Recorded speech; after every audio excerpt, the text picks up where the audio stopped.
Hello everybody and welcome to the final puzzle video of this week for ChessUniversity.com. This is our puzzle challenge, and since it's the end of the week, this is one of our harder puzzles. Difficulty level I would say around 2000, but as usual everyone's welcome to try to solve it. So this is a game played between Guo and Belush on chess.com, so a 1700 level player with white and a grandmaster with black in a blitz tournament on chess.com. And in this position, it's white to play and gain a decisive advantage through tactics. Very sharp position, very crazy. And so we're going to take a look to see how we got to this point in the game. Started off actually relatively tamely. Knight f3, knight f6, g3, g6, bishop g2, bishop g7, castle's castle, so neither side committing, pawns in the center super early. And then d3, now black makes the first major decision and plays d5. Still possible to play c5 here, d6 with the idea of e5 or c5. There's a lot of flexible pawn options, but d5 grabs the most space and is pretty testing. White goes knight b to d2. Black plays c6, kind of just a solid move aimed against the bishop on the long diagonal, and sort of keeping options open. Most likely black's going to play for e5 in the near future. So white goes e4, knight b to d7. And now white goes e5, which prevents black from playing e5, of course. Otherwise, black would be pretty happy to play e5 very soon.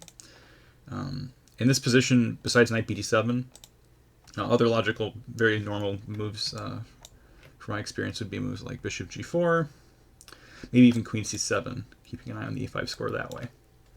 So those moves also make sense. Of course, you can also play the structure with takes. But generally speaking, this is supposed to be not with knight takes. Knight takes is kind of ridiculous. Pawn takes, and then like queen c7 or c5, something like this. Black's supposed to be slightly worse here because of this pawn, and the slight lead in development white's going to get, but it's really nothing major. Rook d8's coming. White's going to usually have to play either c3, queen c2, or queen e2, and then rook d1. Those are some common setups. Okay, so knight b d7, e5, logical, trying to stop black from playing e5. Knight to e8, and now d4 to support the center. f6, undermining. So yeah, black's doing this in a very controversial way, but they're really trying to create immediate pressure, as they should, against this pawn on e5. Rook e1, supporting the pawn. Pawn takes, and now knight c5. Again, black is trying to get their pieces out. They'd like to play bishop g4 and get some pressure. But there is an interesting question here. What if white just puts the immediate question to the knight on c5? This didn't happen right away, but what if b4, trying to chase this knight? If it goes back to d7, that's not really a good look, because it just came from there.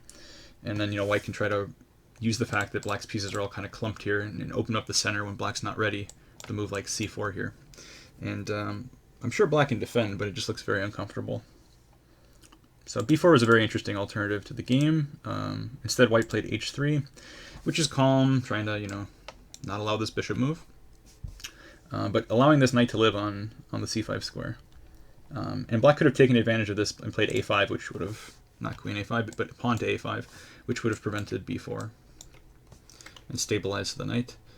But instead, white went knight c7, just getting the knight off the back rank, keeping the flexibility of this bishop still open, and kind of just passing the move back to white. So white goes knight to f1, opening up their bishop.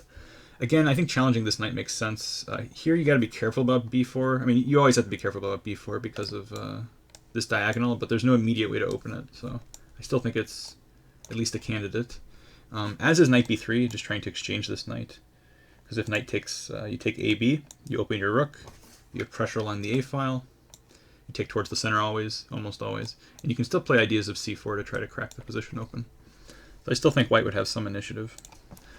But okay, knight f1 seems reasonable, trying to open up the pieces. It's just a little bit slow, and black's going to get time to get their pieces out, which is really the only problem with black's position, is the slow development. So knight e3 played, hitting the bishop, and now bishop e4. It's a pretty good score for the piece.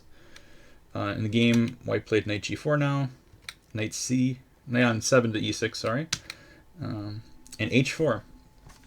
So it seems that white is kind of insisting on some sort of attack. Otherwise, I don't really understand the move h4. Usually you go h4, h5, but it just doesn't feel like white's pieces are really aimed for some sort of kingside attack.